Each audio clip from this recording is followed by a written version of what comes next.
Hello, Veronica Matolo is my name.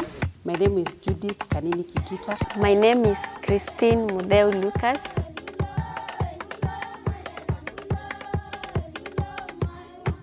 Lack of water majorly affects girls and women because they are forced to walk long distances to search for water. You rarely find men going to fetch water in rivers. A good number of people that you meet are girls.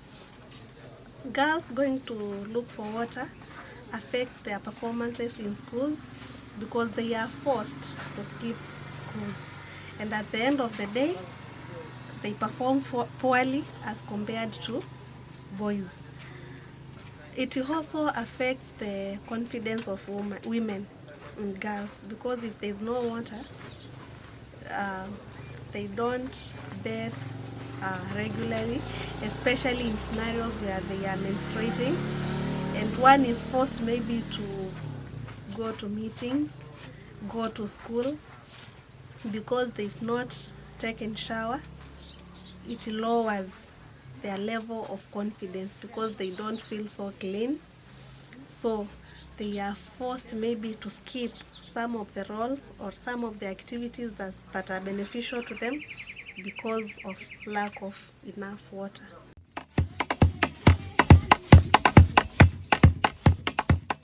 In most cases, when girls don't have the menstrual facilities or even the menstrual product, they tend not to attend their schools. And depending on the girl's flow, if it is for 4 days at the end of the year or even at the end of the year calendar, that girl will have missed school for a month plus days ahead. Women tend to improvise for the odd rags, like for example, odd blankets, odd towels, odd bed sheets to use like an absorbent material to absorb the menstrual flow.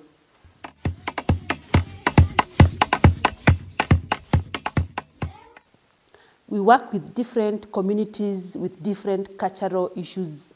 So in most cases, when women or even girls have their menstrual flow, they tend to feel ashamed, they tend to feel shy about it, they tend not to communicate about it, they tend not to disclose it to anyone in these communities because of the cultural backgrounds they have.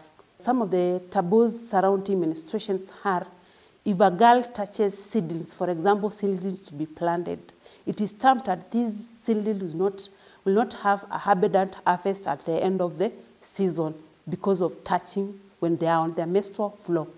Another one is, these girls are not supposed to cook or even serve the communities because they are termed as unclean. Another one is, if this girl touches crops or even plants, they may bring curses to their families and even communities.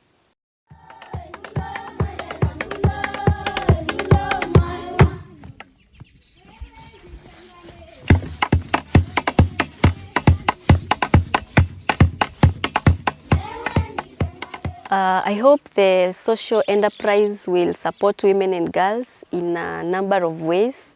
Number one, they will be able to meet their own needs because the pads will be produced locally and they will be affordable, and this means they will gain access to menstrual health solutions for themselves and their families. Another way they will benefit from the social enterprise is they can generate income or jobs from the sale of the reusable pads, and the money can be used to support their families, either in education or housing or in other areas, and this will lead to community development at large. The other way I hope this social enterprise will support women and girls, they will be able to reduce the stigma around menstruation through the business activities they will be doing in their social enterprise and the educational activities they'll be offering.